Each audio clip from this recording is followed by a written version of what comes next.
संपर्क करूंगा जिसने ट्यानेंग को सबसे ज्यादा लोन दिया है। यह कहते ही जे ने जरा भी हिचकिचाहट नहीं दिखाई। वह सीधे ऑफिस की तरफ गया और तुरंत जरूरी जानकारी ढूंढने लगा। उसी समय ट्यानेंग एनर्जी के प्रेसिडेंट का ऑफिस पूरी तरह बिखरा हुआ था। फटे हुए अनगिनत कागज पूरे फर्श पर बिखरे पड़े थे और जोजेन सोफे पर ढहकर बैठा था, पूरी तरह खोया हुआ।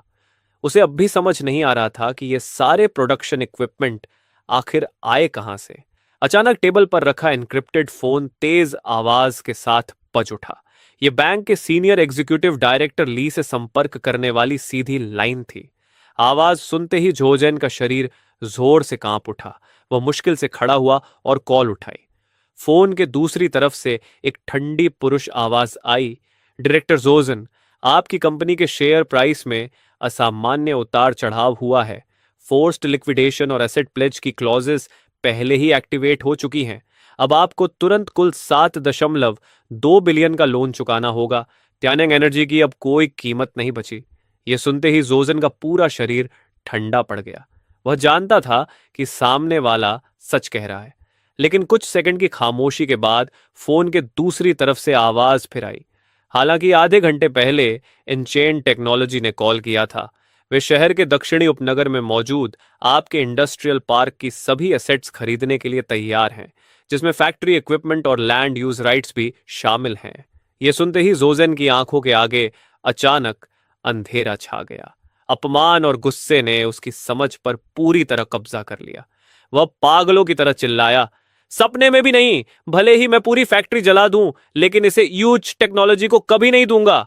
जोजन की हिस्टेरिकल चीखें पूरे ऑफिस में गूंज रही थीं, लेकिन फोन के दूसरी तरफ से बर्फ जैसी ठंडी आवाज आई। दक्षिणी उपनगर का इंडस्ट्रियल पार्क वही मुख्य एसेट है जिसे गिरवी रखा गया है। बैंक को गारंटी की संपत्ति को एक तरफा तरीके से डिस्पोज करने का अधिकार है। हम आपको सिर्फ सूचना दे रहे हैं, वरना आपके पास कुछ भी नहीं बचेगा और दोबारा उठने का कोई मौका भी नहीं होगा। इतना कहकर कॉल कट गई और ऑफिस में सिर्फ जोजन अकेला खड़ा रह गया, पूरी तरह खोया हुआ। दूसरी तरफ एनचैन टेक्नोलॉजी के ऑफिस में जीन ने अभी अभी डायरेक्टर ली के साथ अपनी बातचीत खत्म की थी। वह आपकी तरफ मुड़ा और बोला, बैंक ने एक्विजिशन को मंजूरी दे दी है। वे तुरंत जोजन पर दबाव डालेंगे। आप बिना मुड़े बस इतना कहते हैं, बाकी सब तुम संभाल लो। आगे से ऐसी छोटी मोटी चीजों का फैसला तुम खुद कर सकते हो। वैनान ये सुनकर कुछ पल के लिए स्तब्ध रह जाता है।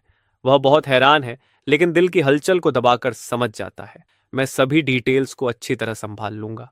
आप सिर हिलाते हैं और फिर प्रोडक्शन वर्कशॉप की तरफ चल पड़ते हैं। इस समय वर्कशॉप के अंदर माहौल बहुत जोश भरा है। सभी कर्मचारी उत्साह से बातें कर रहे हैं। आप धीरे धीरे भीड़ के पास पहुंचते हैं। अगले ही पल सभी लोग एक साथ आपकी तरफ मुड़कर देखने लगते हैं।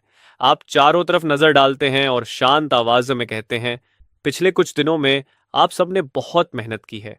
आज की प्रेस कॉन्फ्रेंस पूरी तरह सफल रही। जो लोग मुझ पर भरोसा करते हैं उन्हें मैं कभी निराश नहीं करूंगा। इस महीने से सभी कर्मचारियों की सैलरी 100% बढ़ा दी जाएगी। यह सुनते ही पूरा वर्कशॉप कुछ सेकंड के लिए बिल्कुल शांत हो जाता है। फिर अचानक जोरदार तालियों और खुशी की आवाजों की लहर उठती है। लेकिन आप कर्मचारियों के इस उत्साह पर ज्यादा ध्यान नहीं देते। आप बस सनले को इशारा करते हैं, फिर मुड़कर बगल वाले प्राइवेट ऑफिस में चले जाते हैं। सनले तुरंत आपके पीछे आता है। कंट्रोल रूम में पहुंचकर आप कहते हैं, शहर के दक्षिण में ट्यानेंग एनर्जी का इंडस्ट्रियल पार्क जल्द ही हमारा होगा। मुझे चाहिए कि तुम और तुम्हारी टीम तुरंत एक स्पेशल वर्किंग ग्रुप बनाओ और ट्यानेंग की मौजूदा प्रोडक्शन लाइंस को हमारी टेक्नोलॉजी के साथ जोड़कर सबसे तेज और सबसे कम खर्च वाला ट्रांसफॉर्मेशन प्लान तैयार करो। यह सुनकर सनली की सांस एक पल के लिए रुक जाती है।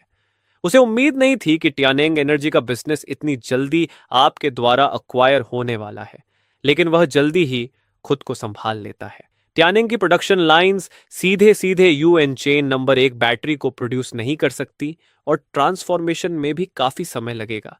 लेकिन अगर हम अपनी कुछ एक्सक्लूसिव टेक्नोलॉजी को जानबूझकर छोड़ दें और मौजूदा इक्विपमेंट का इस्तेमाल करके यूएन चैन बैटरी का एक कमजोर वर्जन बनाएं, तो उसकी परफॉर्मेंस फिर भी मार्केट की सभी लिथियम बैटरीज को आसानी से पीछे छोड़ देगी और साथ ही प्रोडक्शन कैपेसिटी भी जियोमेट्रिक प्रोग्रेशन में बढ़ जाएगी। फिर वह कहता है, मैं समझ गया डायरेक्टर गो। हम 2 सीरीज लॉन्च कर सकते हैं। हमारी ओरिजिनल प्रोडक्शन सिर्फ हाई एंड ऑटोमोबाइल और एरोस्पेस सेक्टर के लिए होगी, जबकि ट्यानिंग की प्रोडक्शन लाइंस का इस्तेमाल मिड रेंज मार्केट पर कब्जा करने के लिए किया जाएगा। कुछ ही दिनों में मैं प्रिलिमिनरी रिपोर्ट तैयार कर दूंगा। इतना कहकर सनली तुरंत मुड़ता है और चला जाता है।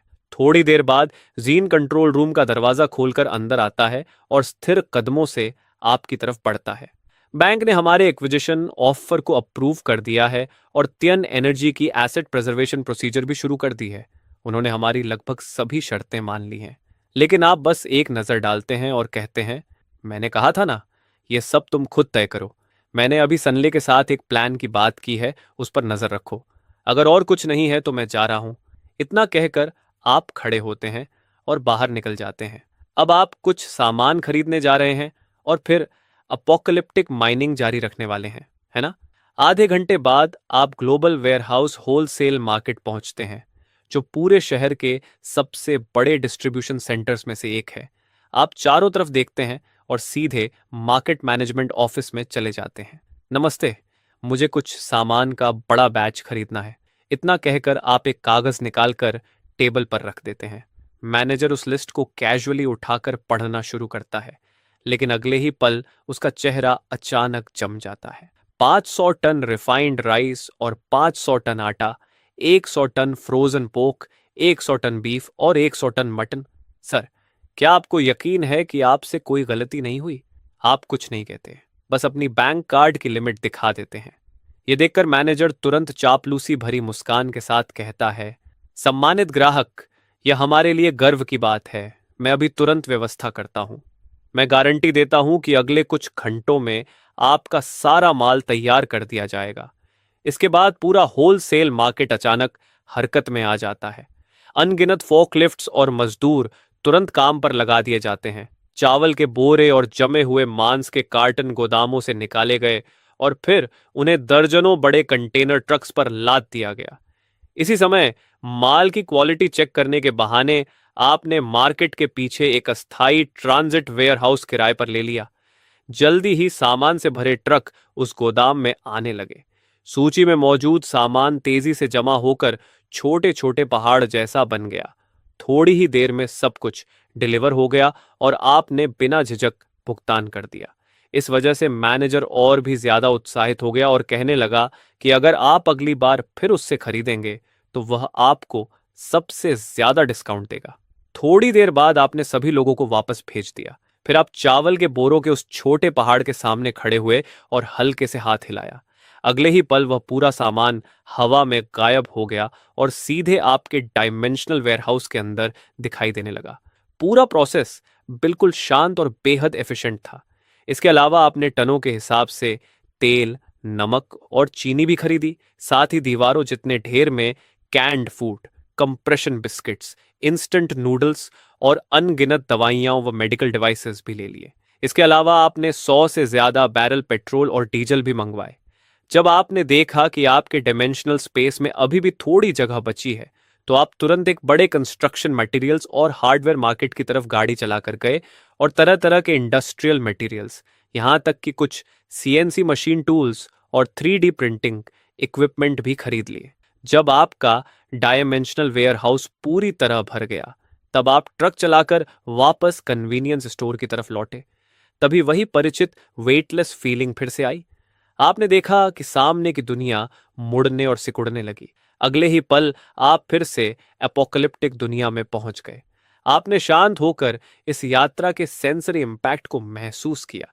एक पल बाद आपने टोकी वोकी उठाया और कहा, रोसिग्नल, साइंस पार्क की क्या स्थिति है? जवाब आया, सब कुछ ठीक चल रहा है। आपके निर्देशों के अनुसार हमने पार्क के सर्वेलेंस और अलार्म सिस्टम की मरम्मत कर दी है। डॉर्मिटोरी के चारों तरफ 3 डिफेंस लाइंस बना दी गई हैं। अब कोई भी हलचल हमारी नजरों से बच नहीं सकती। इन दिनों 300 से ज्यादा लुटेरों ने पार्क में घुसने की कोशिश की थी। हमने उनमें से कुछ को पकड़ भी लिया है। अब ऑफिशियली रोसिनोल के 43 सदस्य हो चुके हैं। यह सुनकर आपने कहा, तुमने उम्मीद से भी बेहतर काम किया है। अभी लोगों को स्क्वायर पर भेजो, मैं तुम्हारे लिए चीजें लाया हूं। यिन की आवाज तुरंत और जोश से भरी आई। समझ गया बॉस, कॉल खत्म करने के बाद आप पब्लिक चैनल पर आए और बस इतना कहा, व्यापार पहले की तरह जारी रहेगा। ये छोटा सा वाक्य पानी के नीचे फटे बम की तरह फैल गया। अगले ही पल टोकी वोकी पर जवाब आने लगे, फिची रिसीव्ड, पेंगचाओ रिसीव्ड, डेंगता रिसीव्ड, फानजोव रिसीव्ड। पिछले कुछ दिनों से आप प्रेस कॉन्फ्रेंस की वजह से यहां नहीं आए थे और सच कहें तो सभी लोग बेचैन थे। ताजा बीफ का स्वाद, तंबाकू और शराब का मजा चखने के बाद अब कोई भी अपनी पुरानी जिंदगी में वापस नहीं जाना चाहता था। अफवाहें फैल रही थीं कि आप इस डील से खुश नहीं थे और कुछ लोग तो ये भी कह रहे थे कि शायद आपके साथ कोई हादसा हो गया। लेकिन अब आपके लौट आने से चारों बड़ी ताकतों को राहत मिल गई। 20 मिनट से भी कम समय में यिन की भेजी हुई गाड़ियों की टीम स्क्वायर पर पहुंच गई। टीम का लीडर एक मजबूत आदमी था जिसके चेहरे पर बड़ा सा निशान था। इस समय उसके चेहरे पर जरा भी घमंड नहीं था, सिर्फ सम्मान और जोश था। आपने हल्के से हाथ हिलाया और अगले ही पल सप्लाई के कई बड़े बड़े बॉक्स अचानक सामने प्रकट हो गए। उनमें canned food, sea food, lamb chops, drinks, beer और पीनट्स थे। यहां तक कि कई बिल्कुल नए पोर्टेबल जनरेटर भी थे। आपने कहा, यह तुम्हारा रिवॉर्ड और सप्लाई है। इनसे कह देना कि लोगों को खुलकर इस्तेमाल करने दे, सामान काफी है। यह देखकर उस निशान वाले आदमी की आंखें लाल हो गईं और वह बोला, धन्यवाद बॉस, मैं यह संदेश जरूर पहुंचा दूंगा। इनकी टीम के जाने के बाद चारों बड़ी ताकतों की ट्रेडिंग टीम्स भी एक एक करके स्क्वायर पर आ गईं। इस बार वे पहले से ज्यादा सोना और क्रिस्टल कोर्स लेकर आए थे। पूरा ट्रांजैक्शन बिना किसी देरी के पूरा हुआ। चारों बड़ी ताकतें आपके सामने आज्ञाकारी छात्रों की तरह खड़ी थीं। थोड़ी देर बाद सब लोग स्क्वायर छोड़कर चले गए और वहां फिर से सन्नाटा छा गया। आपने अपने लूट पर हल्के से हाथ फेरा, 500 किलो से ज्यादा सोना और 63 क्रिस्टल कोर्स। फिर आपने बिना हिचकिचाए उन सभी क्रिस्टल कोर्स को एब्सॉर्ब कर लिया। एक पल में आपके शरीर के अंदर भारी ऊर्जा फट पड़ी।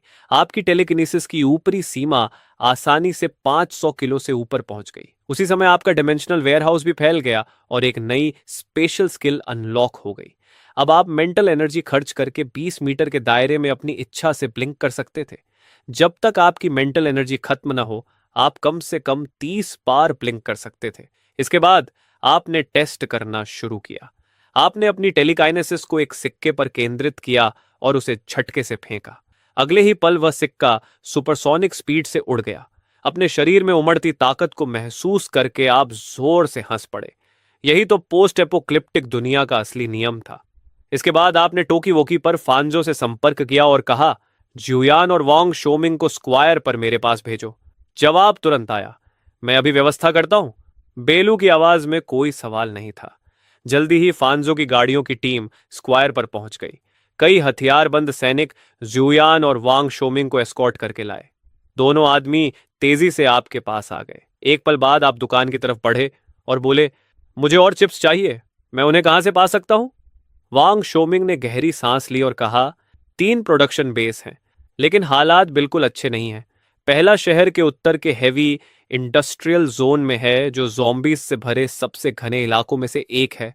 दूसरा पश्चिमी उपनगर के लॉजिस्टिक्स ट्रांजिट पोर्ट में है, जहां कभी आबादी बहुत ज्यादा थी, लेकिन अब वह पूरी तरह डेड सिटी बन चुका है।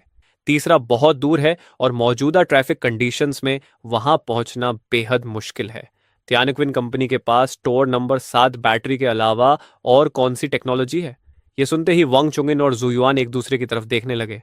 फिर वांगचोंग बोलना शुरू करता है, टोर नंबर 8 बैटरी की एनर्जी डेंसिटी नंबर 7 से 3 गुना ज्यादा है और इसमें इंस्टेंट ओवरलोड आउटपुट की क्षमता भी है। इसे खास तौर पर कुछ स्पेशल इक्विपमेंट के लिए डेवलप किया गया था, लेकिन इसका बेस मटेरियल बहुत ही रेयर है और मैन्युफैक्चरिंग प्रोसेस भी बेहद जटिल है, इसलिए इसकी लागत बहुत ज्यादा हो जाती है। इसी वजह से कंपनी ने सिर्फ एक प्रोडक्शन लाइन ही बचा कर रखी है, जो पश्चिमी उपनगर के लॉजिस्टिक्स पोर्ट बेस में है। इतना कहकर वह चुप हो गया और माहौल थोड़ा भारी हो गया। तभी अचानक जुयुआन उत्साह से बोल उठा, टेनकिन कंपनी सिर्फ बैटरी सप्लायर ही नहीं है। आपदा से पहले कंपनी ने भारी निवेश करके पायोनियर प्रोजेक्ट शुरू किया था। इस प्रोजेक्ट का फाइनल प्रोडक्ट पायोनियर नंबर 1 है, जिसका मकसद कंस्ट्रक्शन और हैवी ऑपरेशंस करना है। इसकी ऊंचाई लगभग 6 मीटर है। यह पूरी तरह इलेक्ट्रिक है और इसमें एक साथ 6 नंबर 8 बैटरीज लग सकती हैं। यह फुल पावर पर लगातार 72 घंटे तक इंटेंसिव काम कर सकता है। यह सुनकर आप गहरी सोच में पड़ जाते हैं। भले ही यह चीज लड़ाई के लिए नहीं बनाई गई थी, लेकिन अगर इसमें थोड़ा मॉडिफिकेशन कर दिया जाए तो यह एक असली युद्ध मशीन बन सकती है। ये सोचते ही आप तुरंत और डिटेल्ड जानकारी मांगते हैं। आपको पता चलता है कि पायोनियर का आर और डी सेंटर ईजू में है, जो यहां से लगभग 200 किलोमीटर दूर है। उस बेस में 3 तैयार पायोनियर मौजूद हैं, साथ ही 10 असेंबली पार्ट्स और एक पूरी प्रोडक्शन लाइन भी है। लेकिन वहां तक पहुंचना लंबा और बेहद खतरनाक सफर होगा। यह सुनते ही आपका दिल तेज धड़कने लगता है, क्योंकि पायोनियर का प्रभाव टॉर नंबर 7 बैटरी से भी 100 गुना ज्यादा हो सकता है। आपको किसी भी कीमत पर पायोनियर हासिल करना होगा। जल्दी ही आप खुद को शांत करते हैं और कहते हैं, तुम लोग जा सकते हो। इसके बाद आप मुड़कर वापस दुकान में जाते हैं और धीरे से लोहे का शटर गिरा देते हैं, ताकि बाहर की दुनिया से सब कुछ कट जाए। थोड़ी देर बाद स्क्वायर में एक आर्मर्ड व्हीकल के इंजन की आवाज गूंजती है और फिर धीरे धीरे दूर चली जाती है। दुकान के अंदर आप कुर्सी पर बैठ जाते हैं और गहरी सोच में पड़ जाते हैं। अकेले वहां जाना बहुत जोखिम भरा है और नाइट ब्लड टीम अभी बहुत छोटी है।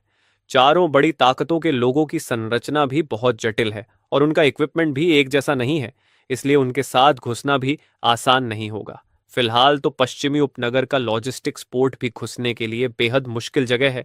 इसके लिए आपको हजारों लोगों की एक अच्छी तरह प्रशिक्षित और पूरी तरह सुसज्जित सेना चाहिए, और इसके पीछे भारी रिसोर्सेज और एक स्थिर बेस भी होना जरूरी है। इसलिए आपको दुकान को ही केंद्र बनाकर एक मजबूत बेस बनाना होगा, धीरे धीरे बाहर की तरफ फैलना होगा और इस अपोकलिप्टिक दुनिया के खंडहरों से कीमती चीजें निकालनी होंगी। जैसे ही यह शुरुआती योजना आपके दिमाग में साफ होती है, आप तुरंत टोकी वॉकी से यिंग से संपर्क करते हैं और कहते हैं, मेरे पास एक नया प्लान है। श्याओमी स्क्वायर के आसपास एक बेस बनाना है। मुझे मैना पावर चाहिए। कोई भी व्यक्ति जिसके पास कंस्ट्रक्शन या इंडस्ट्री का अनुभव हो चलेगा। तुम्हारा काम ऐसे लोगों को ढूंढना है।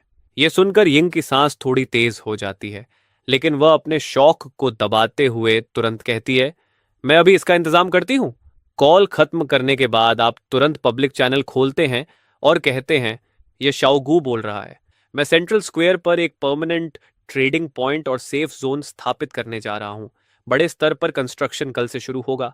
कंस्ट्रक्शन के दौरान मुझे टिनकियॉन टेक्नोलॉजी पार्क पर हुए हमले से दोगुनी सिक्योरिटी चाहिए।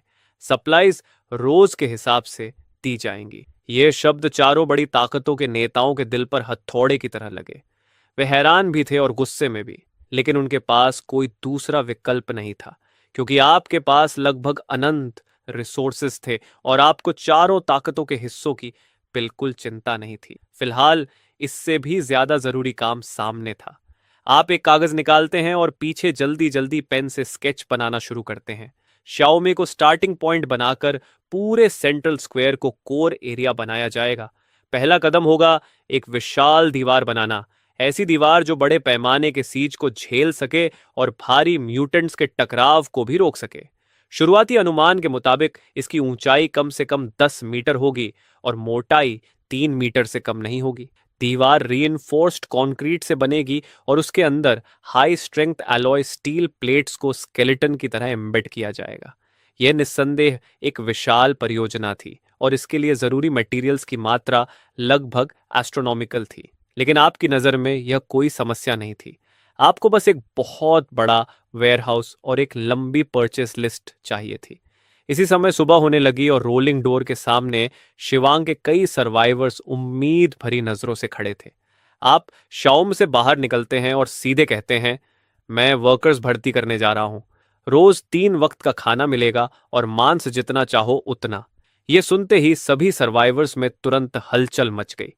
आपने कुछ और समझाने की जरूरत नहीं समझी, बस हाथ उठाकर हल्का सा इशारा किया और अगले ही पल कई लंच मीट की कैनेट बॉक्सेस अचानक हवा से प्रकट हो गईं। फिर आपने शांत आवाज में कहा, यह खबर फैला दो कि यह स्क्वायर अब बेस बनाने के लिए वर्कर्स भर्ती कर रहा है। जो भी काम करना चाहता है वह अभी आकर रजिस्टर कर सकता है। यह कैंड फूड तुम्हारी मजदूरी है इस खबर को फैलाने के लिए। हर व्यक्ति को एक डिब्बा मिलेगा। कंस्ट्रक्शन आधिकारिक रूप से 8 घंटे बाद शुरू होगा। तभी भीड़ में से एक आदमी तेज कदमों से बाहर आया। उसने एक कैंड फूड उठाया और मुड़कर खंडहरों की तरफ दौड़ पड़ा। मैं यह खुशखबरी अपने परिवार को बताने जा रहा हूं। यह देखकर बाकी लोग भी तुरंत समझ गए और पागलों की तरह शहर के हर कोने में यह खबर फैलाने के लिए दौड़ पड़े। जब स्क्वायर के सभी शिवांग सर्वाइवर्स जा चुके थे, तब आपने टोकीवोकी उठाया और यिंग से कहा, अपने सभी लोगों को इकट्ठा करो और 8 घंटे बाद स्क्वायर पर जमा हो जाओ। पहले बैच के कंस्ट्रक्शन वर्कर्स और सप्लाईज को रिसीव करने के लिए तैयार रहो। इसके बाद आप फिर पब्लिक चैनल पर आए और कहा, सेंट्रल स्क्वायर प्रोजेक्ट ठीक 8 घंटे बाद शुरू होगा। कंस्ट्रक्शन शुरू होने से पहले सभी डिफेंस फोर्सेस अपनी जगह पर तैनात हो जाएं। मैं पहले दिन का भुगतान 8 घंटे बाद करूंगा। ये कहकर आपने कम्युनिकेशन बंद कर दी और उनके जवाब का इंतजार भी नहीं किया। फिर आपने रोलिंग डोर नीचे गिराया और एक बार फिर डिमेंशन पार कर गए। जानी पहचानी वेटलेस फीलिंग के बाद आप एक बार फिर रियल वर्ल्ड में लौट आते हैं। अनगिनत रिसोर्सेज खरीदे जाने का इंतजार कर रहे हैं। आपके दिमाग में तुरंत तंगलाओ का ख्याल आता है। फिर आप अपना फोन निकालते हैं और स्वान को कॉल करते हैं। मेरे पास 800 किलो का माल है, तुरंत तंगलाओ को इसकी खबर दो। यह सुनकर स्वान की आवाज शौक से कांपने लगती है और थोड़ी ही देर में तंगलाओ खुद फोन पर आ जाता है। मिस्टर गो, क्या कीमत पिछली बार जैसी ही रहेगी? आप जवाब देते हैं, हाँ, लेकिन कैश के अलावा मुझे कुछ और चीजें भी चाहिए। जितना ज्यादा सीमेंट और स्टील हो सके उतना, और कंस्ट्रक्शन मशीन्स जैसे एक्सकेवेटर और बुलडोजर भी। बस काम करने लायक होने चाहिए। ये सुनते ही तांगलाओ कुछ देर तक चुप हो जाता है। फिर कहता है, आप जो चीजें मांग रहे हैं उनकी मात्रा बहुत बड़ी है। इन्हें एक साथ इकट्ठा करने में समय लगेगा। आपका लहजा थोड़ा सख्त हो जाता है। दूसरों के लिए यह समस्या हो सकती है, लेकिन मुझे यकीन है कि टंगलाओ के लिए नहीं। मैं 6 घंटे के अंदर नतीजे देखना चाहता हूं। इतना कहकर आप फोन काट देते हैं। उसी समय टंगलाओ अपने ऑफिस में आंखें बंद करके बैठा था और सुआन चिंतित होकर उसे देख रहा था। यह पहले ही हमारे बिजनेस स्कोप से बाहर है। सामान्य तरीकों से इतनी जल्दी सब कुछ जुटाना असंभव है और इससे लोगों का ध्यान भी खींच सकता है। लेकिन तंगलाओ धीरे धीरे आंखें खोलता है और कहता है, जब मिस्टर गो यूएन चैन नंबर 1 जैसी चीज बाहर निकालते हैं तो क्या वह ध्यान नहीं खींचता? बहुत से लोग पहले ही उन्हें नोटिस कर चुके हैं। हमारी छोटी हरकतें उसके सामने कुछ भी नहीं है। उन्होंने जो मांगा है वह 6 घंटे के अंदर तैयार होना चाहिए। कीमत बढ़ानी पड़े तो बढ़ाओ, लेकिन सामान तुरंत चाहिए। स्वान समझ जाता है कि तांगलाओ ने फैसला कर लिया है। यह एक जोखिम भरी बाजी है जिसमें आने वाले दशकों तक टैंग परिवार की सफलता या असफलता तय होगी। दूसरी तरफ आप फिर से ग्लोबल स्टोरेज होलसेल मार्केट पहुंचते हैं। मैनेजर आपको देखते ही चापलूसी भरी मुस्कान के साथ स्वागत करता है। बॉस गो, इस बार आपको क्या चाहिए? आप कुछ नहीं कहते, बस एक लिस्ट निकालकर उसकी तरफ बढ़ा देते हैं। मैनेजर दोनों हाथों से लिस्ट लेता है और अगले ही पल उसकी आंखें लगभग बाहर निकलने लगती हैं। इस बार रिसोर्सेज की मात्रा पिछली बार से 3 गुना ज्यादा थी और इसके अलावा 5000 सेट्स, टेंट्स और कंस्ट्रक्शन इक्विपमेंट जैसे सेफ्टी हेलमेट्स भी थे। उस समय मैनेजर के हाथ लिस्ट पकड़ते हुए कांप रहे थे, लेकिन आपकी आवाज बिल्कुल शांत थी। लिस्ट के हिसाब से सामान तैयार करो, पैसे की चिंता मत करो। वह तुरंत बोला, जी बिल्कुल, मैं अभी इंतजाम करता हूं। इतना कहकर वह कोई और सवाल पूछने की हिम्मत भी नहीं करता और सीधे वेयरहाउस एरिया की तरफ दौड़ जाता है।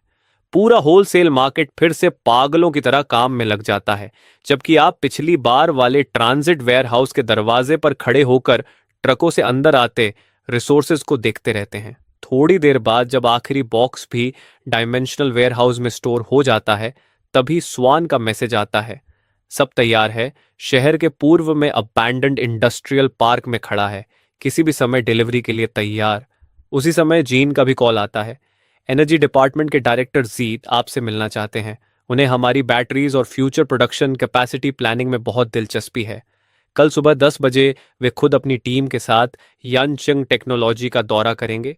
आप कहते हैं बाकी मैं संभाल लूंगा।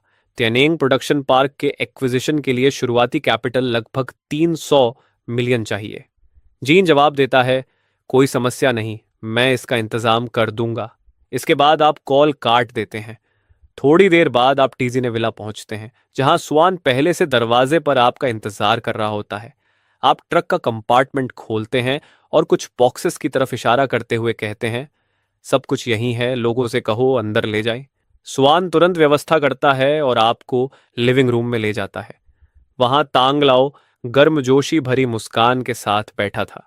मिस्टर गो, आपने बहुत मेहनत की, आप भी मुस्कुराते हुए कहते हैं। तंगलाओ ने भी बहुत मेहनत की है। तंगलाओ बोलता है, सोने की कुल कीमत 656 मिलियन है। जिन चीजों की आपको जरूरत थी उनकी लागत 180 मिलियन है। मैंने चाओसू से ट्यानिंग एक्विजिशन के लिए फंड भी तैयार करवा दिए हैं। बाकी रकम मैं पहले वाले फंड में जोड़ दूंगा और सब आपके अकाउंट में ट्रांसफर कर दिया जाएगा। इसके अलावा मिस्टर गो की प्रेस कॉन्फ्रेंस की सफलता का जश्न मनाने के लिए मैं व्यक्तिगत रूप से आपको 5 मिलियन गिफ्ट देना चाहता हूं। उम्मीद है आप इसे मना नहीं करेंगे।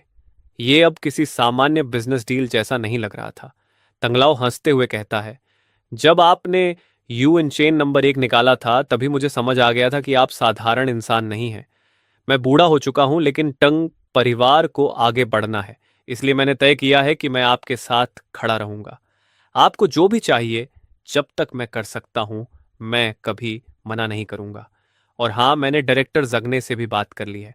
अगर आप कोऑपरेशन का रवैया दिखाएं और उन्हें संतुष्ट करने वाला प्रोडक्शन प्लान दें तो वे आपके लिए कई रुकावटें हटा देंगे। आप कहते हैं, धन्यवाद तंगलाओ, आपकी सलाह बहुत काम आएगी। तंगलाओ फिर कहता है, आगे के बिजनेस में मैं धीरे धीरे चाओबो बी को शामिल करूंगा।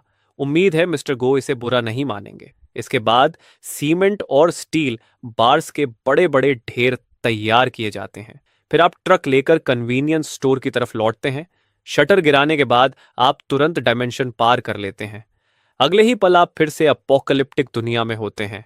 इस समय स्क्वायर में बड़ी भीड़ जमा थी। यिंग और वाई रेन के सदस्य मानव दीवार बनाकर उत्साहित सर्वाइवर्स को स्क्वायर के सेंटर से दूर रोके हुए थे। साथ ही चारों बड़ी ताकतों ने भी अपनी डिफेंस पोजीशंस तैयार कर ली थीं और अस्थायी मशीन गन पोस्ट से एक डिफेंसिव सर्कल बना चुके थे। आप धीरे धीरे कन्वीनियंस स्टोर से बाहर निकलते हैं, चारों तरफ नजर डालते हैं और कहते हैं, सेंट्रल एरिया खाली करो। जैसे ही ये शब्द निकलते हैं वाई रेन के सदस्य तुरंत हरकत में आ जाते हैं। वे भीड़ में तेजी से रास्ता बनाते हैं और स्क्वायर के बीच में सबसे बड़ा खाली क्षेत्र साफ कर देते हैं। इसके बाद आप कन्वीनियंस स्टोर के दरवाजे पर खड़े होते हैं और हल्के से हाथ घुमाते हैं।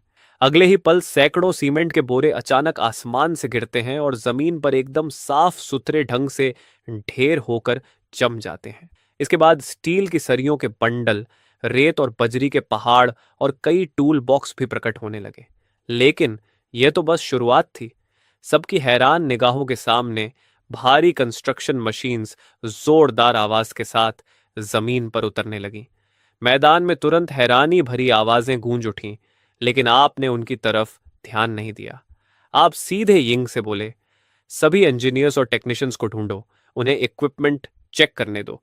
इलेक्ट्रिशियंस को जनरेटर चालू करने और लाइटिंग लगाने को कहो। मैं चाहता हूं कि यह जगह दिन की तरह रोशन हो जाए। बाकी लोगों को ग्रुप्स में बांटो, फाउंडेशन साफ कराओ और स्टील बार्स लगाने की तैयारी कराओ। यह सुनते ही यिंग ने जरा भी देर नहीं की। उसने लाउड स्पीकर उठाया और उसकी आवाज पूरे स्क्वायर में फैल गई। जिन लोगों के पास इंजीनियरिंग का अनुभव है वे आगे आए। कंस्ट्रक्शन वर्कर्स बाईं तरफ खड़े हों, जो इंजीनियरिंग मशीन्स चलाना जानते हैं वे दाईं तरफ जाएं और जो लोग रीजनल पावर नेटवर्क बनाना जानते हैं वे बीच में खड़े हों। जल्दी करो। जैसे ही ये शब्द गिरे भीड़ तुरंत हिलने लगी और स्क्वायर में लोग अलग अलग तरफ बंटने लगे। जल्द ही 3 लंबी कतारें बन गईं। बाकी लोगों को उनकी शारीरिक ताकत के हिसाब से समूहों में बांट दिया गया ताकि वे मटेरियल्स ढो सकें और साइट साफ कर सकें। यिंग ने सख्त आवाज में कहा, सब लोग आदेश मानेंगे और मेहनत करेंगे। जो आलस करेगा या चालाकी दिखाएगा उसे परिणाम भुगतने पड़ेंगे। इतना कहकर उसने हाथ उठाया और उंगलियां चटकाईं। अगले ही पल आग की लपटें उठीं और पास पड़ी स्टील पाइप को सीधे पिघले हुए लोहे में बदल दिया। इससे सभी सर्वाइवर्स के दिल में मौजूद शक खत्म हो गया और काम तुरंत शुरू हो गया। कई इलेक्ट्रिशियंस ने बिजली की लाइनें जांचनी शुरू कर दी और केबल्स जोड़ने लगे। थोड़ी ही देर में डीजल जनरेटर की भारी आवाज गूंजने लगी और उसके बाद बुलडोजर्स और एक्सकेवेटर्स के इंजन भी एक एक करके चालू हो गए। कुछ ही पलों में इस वीरान जगह पर फिर से इंडस्ट्रियल सिविलाइजेशन की आवाजें गूंजने लगीं। बुलडोजर्स टूटे वाहनों और मलबे को हटाने लगे। सर्वाइवर्स ने हेलमेट्स और ग्लव्स पहन लिए और सबसे साधारण टूल्स से सीमेंट की जमीन तोड़ना शुरू कर दिया और मलबा उठाकर ले जाने लगे। हजारों लोग एक साथ काम कर रहे थे और कंस्ट्रक्शन साइट के किनारे कई बड़े फील्ड कॉल्ड्रन्स लगा दिए गए थे। थोड़ी ही देर में मीट सूप की खुशबू पूरे स्क्वायर में फैल गई और वही सबके लिए सबसे बड़ी प्रेरणा बन गई। उसी समय आर्क के कमांड रूम में चीफ कैप्टन और बेस साथ खड़े होकर इलेक्ट्रॉनिक स्क्रीन देख रहे थे। कैप्टन ने गंभीर आवाज में कहा, वह कोई शहर नहीं बना रहा, वह एक नया ऑर्डर स्थापित कर रहा है। शहर के अंदर लोग उम्मीद के कारण निर्माण कर रहे हैं और शहर के बाहर सैनिक उसी उम्मीद की रक्षा के लिए लड़ रहे हैं। जल्द ही रात हो गई, लेकिन सेंट्रल स्क्वायर दिन की तरह चमक रहा था।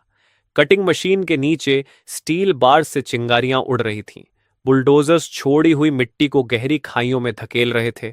वर्कर्स नारे लगाते हुए फाउंडेशन ट्रेंचेस में स्टील बार्स उठा रहे थे।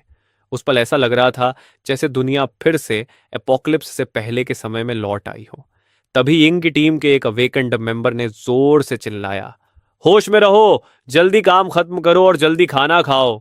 वहीं कंस्ट्रक्शन साइट के बाहर डिफेंस लाइन पर एक कमांडर अपनी राइफल से ज़ॉम्बीज पर सटीक निशाना लगा रहा था और जोर से चिल्लाया, अपनी पोजीशन संभाल कर रखो, किसी भी ज़ॉम्बी को पास मत आने दो, नहीं तो मैं तुम्हें सजा दूंगा।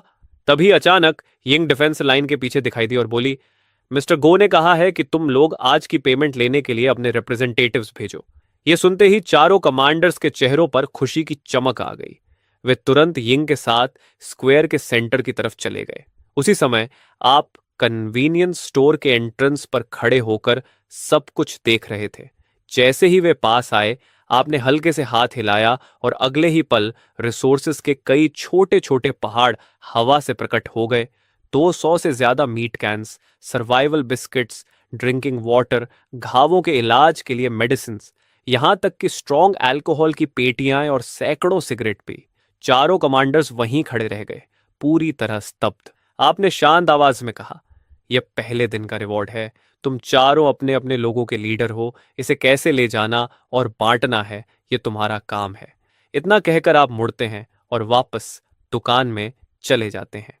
चारों रिप्रेजेंटेटिव्स कुछ देर तक वहीं खड़े रहते हैं, फिर अचानक होश में आते हैं और कम्युनिकेटर में जोर से चिल्लाते हैं, जल्दी लोगों को भेजो, यहां सब कुछ है, कैंड फूड, शराब और सिगरेट्स। थोड़ी ही देर में पूरे बेस में सैनिकों की खुशियों भरी आवाजें गूंजने लगीं।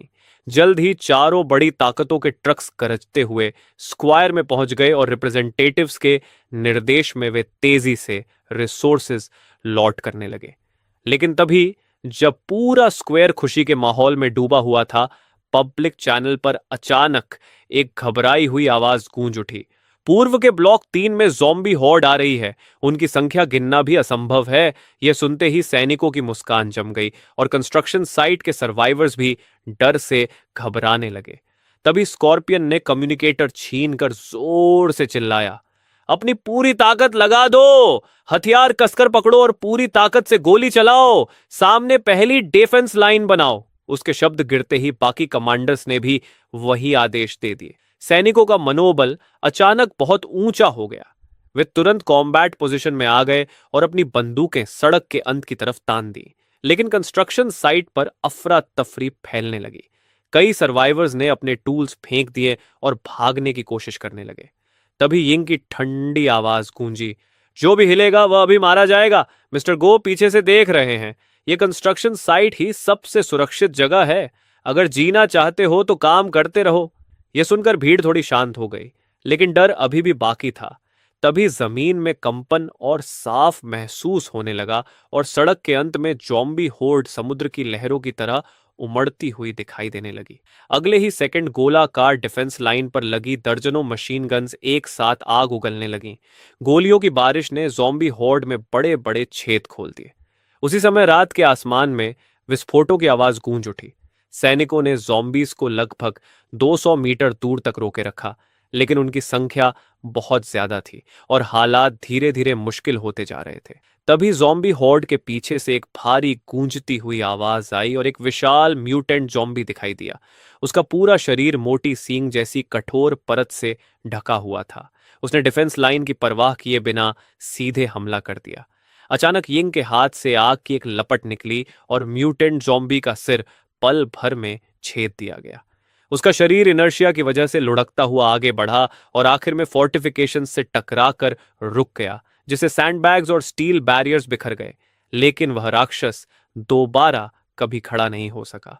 उसी समय बाकी अवेकेंड लोग भी एक एक करके एक्शन में आ गए। कुछ देर के लिए जॉम्बी होर्ड के बीच तरह तरह की शक्तियां फूटने लगीं, लेकिन सड़क बहुत चौड़ी थी और जॉम्बीज को जल्दी इकट्ठा करके खत्म करना संभव नहीं हो रहा था।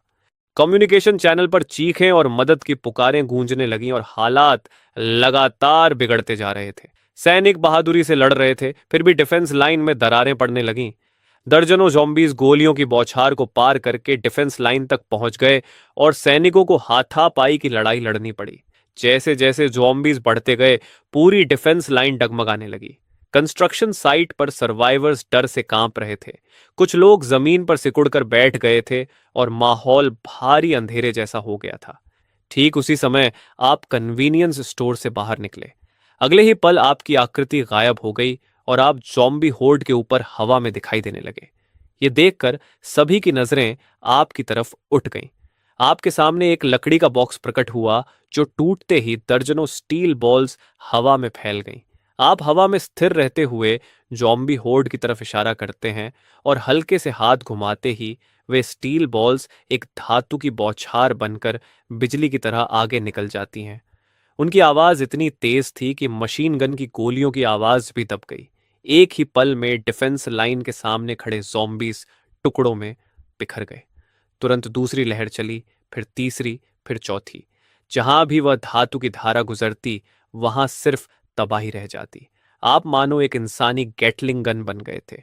स्टील बॉल्स की भीषण शक्ति ने डिफेंस लाइन के सामने लगभग 50 मीटर तक ज़ॉम्बी हॉर्ड को खाली कर दिया। उस पल पूरा स्क्वायर अजीब सी खामोशी में डूब गया। सिर्फ जनरेटर्स की आवाज गूंज रही थी और हवा में खून की तेज गंध फैल गई थी। कुछ क्षण बाद आप धीरे धीरे नीचे उतरते हैं। सभी लोग आपको ऐसे देख रहे थे जैसे कोई देवता धरती पर उतर आया हो, लेकिन आप बस इतना कहते हैं, काम जारी रखो। यिंग सबसे पहले होश में आती है और एम्पलीफायर से उसकी आवाज पूरे स्क्वायर में गूंजती है। सब लोग काम पर लग जाओ, मिस्टर गो यहां आलसियों को नहीं रखते। अगले ही पल भीड़ फिर से हरकत में आ जाती है और सर्वाइवर्स जल्दी जल्दी काम पर लौट जाते हैं। हर किसी के दिल में गहरा सम्मान पैदा हो चुका था। उसी समय बेस के अंदर यन वांग यह सब देख रहा था और उसके दिल में बेबसी का एहसास भर गया। काफी देर चुप रहने के बाद उसने कम्युनिकेटर उठाया और आदेश दिया, आज से सभी लोग बिना किसी शर्त के मिस्टर गो के आदेश मानेंगे। वहीं टावर बेस के अंदर एक सफेद कोट पहने रिसर्चर ने आपकी क्षमता का अंदाजा लगा लिया। उसने एनालिसिस रिपोर्ट हेडक्वार्टर्स को भेजी, लेकिन जवाब में उसे सिर्फ एक वाक्य मिला, किसी भी तरह की जांच बंद करो और मिस्टर गो की हर जरूरत पूरी करो। इस समय आप कन्वीनियंस स्टोर के अंदर कुर्सी पर बैठे हुए अभी अभी हुई लड़ाई को अपने दिमाग में दोहरा रहे थे। आपको पता था कि खुद बाहर निकलना जोखिम भरा है, लेकिन आपने जानबूझकर ऐसा किया था। अगर डिफेंस लाइन टूट जाती तो भारी नुकसान होता और साथ ही यह मौका था सबको अपनी ताकत दिखाने का। सबसे जरूरी बात यह थी कि चारों बड़े नेताओं को यह समझ में आ जाए कि आप सिर्फ कन्वीनियंस स्टोर तक सीमित नहीं हैं। कंस्ट्रक्शन साइट की हलचल देखकर साफ था कि आपका यह कदम पूरी तरह सफल रहा। अपोकैलिप्स की दुनिया में ताकत ही सबसे बड़ी सच्चाई है। यह सोचकर आप यिंग को संदेश भेजते हैं, बैटलफील्ड साफ करो और गोल्ड बॉक्सेस इकट्ठा करो। यह सुनकर यिंग तुरंत नाइट सोल स्क्वाड को इकट्ठा करती है और आदेश देती है कि एनर्जी गोल्ड बॉक्सेस इकट्ठा किए जाए। नाइट सोल के सदस्य तुरंत काम में लग जाते हैं और यह देखकर चारों कमांडर्स भी अपने सैनिकों को मदद करने का आदेश देते हैं। आधे घंटे से भी कम समय में बैटलफील्ड साफ हो जाता है। यिंग करीब दर्जन भर एनर्जी गोल्ड बॉक्सेस के कंटेनर लेकर कन्वीनियंस स्टोर के दरवाजे पर पहुंचती है। आप हल्के से हाथ घुमाते हैं और अगले ही पल आधे गोल्ड बॉक्सेस गायब हो जाते हैं, जबकि बाकी आधे कंटेनरों में रह जाते हैं। आप स्कॉर्पियन और बाकी 3 कमांडर्स की तरफ देखते हुए कहते हैं, यह तुम चारों ताकतों के लिए है, आपस में बांट लो। यह सुनकर चारों की सांसें रुक जाती हैं। स्कॉर्पियन कहता है, मिस्टर गो, यह लड़ाई आपने ही खत्म की है, हमारे लिए इतना लेना ठीक नहीं होगा। लेकिन आप हाथ हिलाकर कहते हैं, जब तक तुम लड़ाई में शामिल हो तुम्हारा भी योगदान है। ये सुनकर चारों लोग एक साथ कहते हैं, बहुत धन्यवाद मिस्टर गो, और फिर गोल्ड बॉक्सेस आपस में बांट लेते हैं। इसके बाद आप सर्वाइवर्स की तरफ देखते हैं, हाथ उठाते हैं और जोर से कहते हैं, खाने का समय।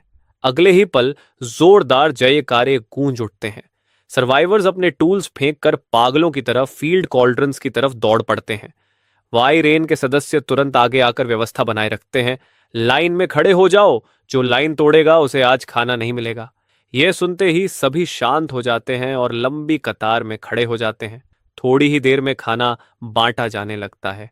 अनगिनत लोग अपना लंच बॉक्स लेकर जमीन पर बैठ जाते हैं और भूख से खाना खाने लगते हैं। कुछ लोग तो मांस का टुकड़ा खाते खाते रो भी पड़ते हैं। मांस की खुशबू पूरे स्क्वायर में फैल रही थी। सैनिक भी टेबलों के आसपास बैठ गए थे। हर टेबल पर कई तरह के पकवान, एक बड़ी कटोरी सूप और साथ में खुलकर सिगरेट और ड्रिंक्स रखी थी। सैनिक बड़े बड़े कौर लेकर खाते हुए हंस रहे थे और बिना किसी रोक टोक के बातें कर रहे थे। पहले की सारी थकान और तनाव जैसे पल भर में गायब हो गया था। 1 घंटे बाद सबका पेट भर चुका था। तभी कंस्ट्रक्शन साइट का सुपरवाइजर खड़ा हुआ और अपना पेट थपथपाते हुए बोला, अब जब सबने खा लिया है तो उठो और काम पर लग जाओ। आज रात हम सोने वाले नहीं हैं। कोशिश करेंगे कि सुबह होने से पहले सारी फाउंडेशंस पूरी कर दें। उसके शब्द गिरते ही हजारों लोगों की जोरदार गर्जना गूंज उठी। ठीक है, किसी भी सर्वाइवर ने शिकायत नहीं की। सभी ने उत्साह से अपने टूल्स उठाए और फिर से अपने काम पर लौट गए। मशीनों की गड़गड़ाहट फिर से शुरू हो गई। उसी समय चारों बड़ी ताकतों की नाइट शिफ्ट यूनिट्स ने टेबल पर बचे हुए खाने को देखा और हवा में फैली खुशबू महसूस करते हुए अफसोस करने लगे कि उन्होंने पहली शिफ्ट में ड्यूटी करने की मांग क्यों नहीं की। तभी यिंग अपने लोगों के साथ कुछ बॉक्सेस लेकर आई। उन बॉक्सेस में बिल्कुल नई सिगरेट्स भरी हुई थीं। यिंग ने कहा, यह मिस्टर गो की तरफ से रात की ड्यूटी करने वाले भाइयों के लिए बोनस है। हर किसी को एक पैकेट मिलेगा ताकि जागते रह सको। खत्म हो जाए तो और लेने आ जाना। ये सुनते ही पूरे बेस में हलचल मच गई। हमें भी सिगरेट्स मिल रही हैं। मिस्टर गो तो बहुत ही उदार हैं। सैनिकों को नई सिगरेट्स मिलते ही उनका सारा अफसोस और शिकायत गायब हो गया और उसकी जगह उत्साह ने ले ली। कुछ ही पलों में हर तरफ धुएं की लकीरें उठने लगीं और हर चेहरे पर सुकून भरी मुस्कान थी। रात के 3 बज चुके थे। कंस्ट्रक्शन साइट पर शोर कम नहीं हुआ बल्कि और बढ़ गया। कई विशाल कंक्रीट मिक्सर्स गरज रहे थे। थोड़ी देर बाद धूसर कंक्रीट स्लरी पाइप्स के जरिए बहकर नीचे आने लगी और फाउंडेशंस की गहरी खाइयों में बिल्कुल सही जगह पर डाली जाने लगी। सुपरवाइजर यह सब देखकर उत्साह से भर गया। तभी वायरन का एक सदस्य उसके पास आया और बोला, मिस्टर गो आपको बुला रहे हैं। यह सुनकर सुपरवाइजर कुछ पल के लिए चौंक गया, लेकिन तुरंत कन्वीनियंस स्टोर की तरफ दौड़ पड़ा। उस समय आप दुकान के बाहर कुर्सी पर बैठे थे। सुपरवाइजर डरते डरते दरवाजे पर रुका और बोला, मिस्टर गो आपने मुझे क्यों बुलाया? आपने सिर हिलाया। बिना किसी बेकार की बात के उसे एक ब्लूप्रिंट पकड़ा दिया। फाउंडेशंस अच्छी तरह डाली जा रही हैं, लेकिन दीवार में कुछ बदलाव करने होंगे। यह सुनते ही सुपरवाइजर ने ब्लूप्रिंट उठा लिया। प्लान में बहुत घनी रोज दिखाई दे रही थी। इससे पहले कि वह कुछ पूछ पाता, आपने शांत स्वर में कहा, दीवारों के अंदर फायरिंग एम्ब्रेजर्स और इंटरनल पैसेजेस बनाए जाएंगे। ऊपर क्रेनल्स और वॉच टावर्स होंगे। साथ ही केबल डक्ट्स भी होंगे ताकि कैमरास और प्रोजेक्टर्स आसानी से लगाए जा सके। मैं चाहता हूं कि यह दीवार सिर्फ ज़ॉम्बीज को रोके नहीं बल्कि उन्हें मार भी सके। मैन पावर और मटेरियल्स की चिंता मत करो। यह सुनकर सुपरवाइजर ने गहरी सांस ली। वह तुरंत समझ गया कि यह स्टैंडर्ड मिलिट्री फोर्टिफिकेशन का डिजाइन है। उसने सिर उठाया और दृढ़ नजर से कहा, मैं यह काम जरूर पूरा करूंगा। इतना कहकर वह ब्लूप्रिंट लेकर तेजी से कंस्ट्रक्शन साइट की तरफ भाग गया। वहां पहुंचकर उसने सभी मुख्य टेक्नीशियंस को इकट्ठा किया और नए प्लान के मुख्य बिंदुओं को बार बार समझाया। जल्द ही आसमान हल्का हल्का उजाला होने लगा। सर्वाइवर्स की आंखें लाल थीं, लेकिन उनके चेहरों पर थकान नहीं बल्कि काम पूरा होने की खुशी थी। इस समय सभी फाउंडेशंस पूरी हो चुकी थीं और इंजीनियर्स ब्लूप्रिंट के चारों तरफ खड़े होकर अजीब आकार के मोल्ड्स का इस्तेमाल कर रहे थे, जिन्हें उन्होंने अभी अभी बनाया था। ये मोल्ड्स स्टील रीइंफोर्समेंट के बीच लगाए जाएंगे ताकि कंक्रीट दीवार बनते समय स्टैंडर्ड फायरिंग होल्स और इंटरनल पैसेज बन सकें। अब कंस्ट्रक्शन की कठिनाई पहले से कई गुना बढ़ चुकी थी, लेकिन किसी ने शिकायत नहीं की, क्योंकि सभी जानते थे कि यह मजबूत दीवार ही उनकी जिंदगी की उम्मीद बनेगी। थोड़ी देर बाद एक क्रेन ने धीरे धीरे दीवार का पहला बड़ा सेक्शन उठाया और उसे बिल्कुल सटीक तरीके से फाउंडेशन पर रख दिया, जहां वह स्टील रीइंफोर्समेंट के साथ पूरी तरह फिट हो गया। उसी पल पूरे कंस्ट्रक्शन साइट पर जोरदार जयकारे गूंज उठे। सर्वाइवर्स अपने हाथों में पकड़े टूल्स हवा में लहराने लगे और उनकी लाल आंखों में खुशी के आंसू चमकने लगे। वे अपने प्रयासों के नतीजे को गर्व से देख रहे थे। डिफेंस लाइन पर ड्यूटी बदलने आए सैनिक भी यह दृश्य देखकर हैरान रह गए। उन्होंने कंस्ट्रक्शन साइट में आए इस बड़े बदलाव को देखा और दीवार की मजबूती की तारीफ करने लगे। तभी फिर से खाने की खुशबू फैल गई और उसी समय रोसिनोल की आवाज गूंजी, सब लोग नाश्ता लेने आ जाओ। वहां टेबलों पर गरम गरम सफेद चावल की खिचड़ी और ताजा बने मीट बंस रखे हुए थे। ये सुनते ही वर्कर्स ने तुरंत अपने टूल्स नीचे रख दिए और फिर से व्यवस्थित लाइन में खड़े हो गए। इस बार कोई भी लालच में जल्दी जल्दी नहीं खा रहा था। सब धीरे धीरे और आराम से खा रहे थे, जैसे वे फिर से पुराने स्थिर जीवन में लौट आए हों। तभी आप कन्वीनियंस स्टोर से बाहर निकले और दरवाजे पर रोसिनोल को बुलाया। आपने कहा, मुझे लगभग 12 घंटे के लिए जाना होगा। मेरी गैरहाजिरी में यहाँ की पूरी जिम्मेदारी तुम्हारी होगी। कंस्ट्रक्शन की प्रोग्रेस रुकनी नहीं चाहिए। चारों बड़ी ताकतों के मामलों को भी कोऑर्डिनेट करना और भर्ती जारी रखना। लोगों की संख्या की चिंता मत करना। जब तक वे ईमानदारी से काम करें और उनका बैकग्राउंड ठीक हो, उन्हें काम करने दो। रोसिनोल ने गंभीरता से सिर झुकाकर जवाब दिया, ठीक है बॉस। ये कहने के बाद आपने सामने चल रहे कंस्ट्रक्शन को कुछ देर देखा, फिर वापस दुकान में चले गए। इसके बाद आपने टाइम ट्रैवल का इस्तेमाल करके फिर से रियल वर्ल्ड में वापसी की। आधे घंटे बाद आप एक्सन काजी ऑफिस बिल्डिंग के नीचे पहुंचते हैं।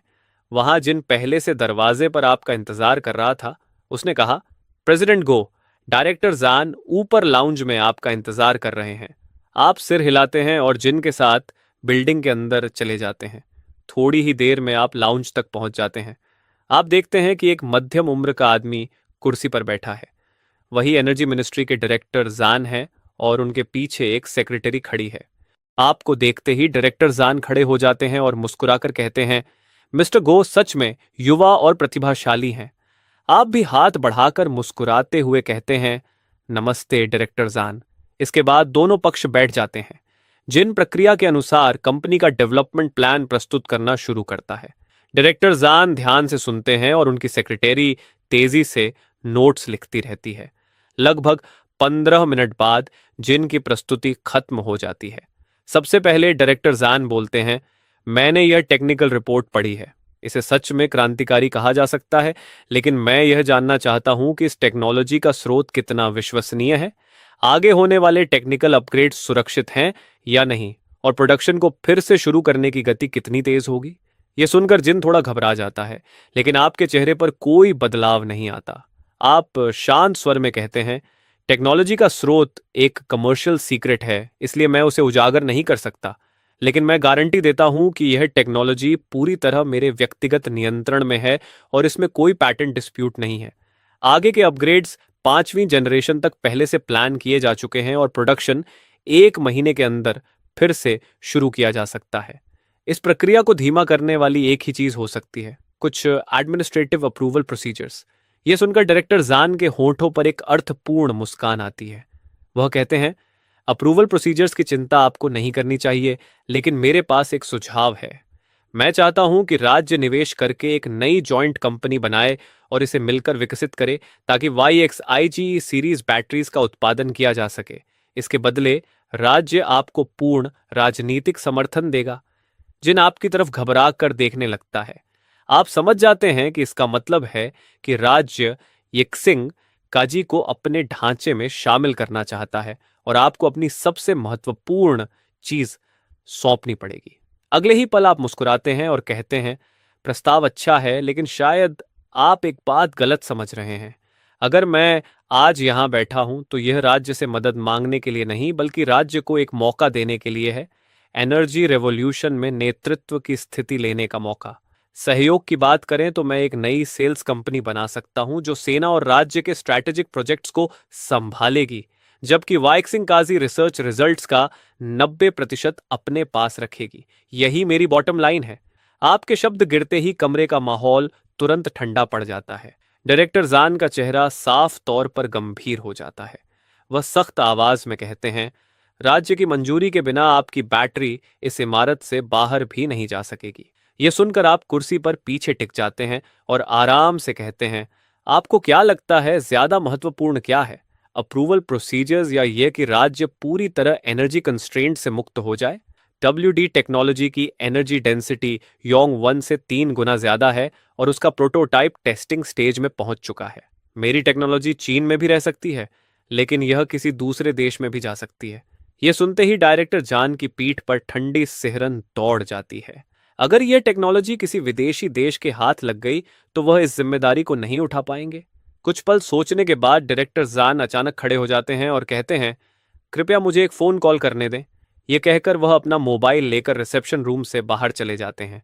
2 मिनट बाद वह वापस कमरे में आते हैं, गहरी सांस लेते हैं और कहते हैं, हम आपकी सभी शर्तें स्वीकार करते हैं। इतना ही नहीं, राज्य आपको हर संभव समर्थन देगा, बिना किसी सीमा के। यह सुनकर आप धीरे से हाथ बढ़ाते हैं और कहते हैं, तो फिर सहयोग सुखद रहे। डायरेक्टर जान तुरंत हाथ मिलाते हैं, सहयोग सुखद रहे। हाथ मिलाने के बाद माहौल थोड़ा बदल जाता है। अगर आपको ये स्टोरी पसंद आ रही है तो वीडियो को लाइक जरूर करें, चैनल को सब्सक्राइब करें और कमेंट हाइप करें, क्योंकि गाइस जितना ज्यादा सपोर्ट मिलेगा उतनी जल्दी इसका अगला पार्ट लेकर आऊंगा।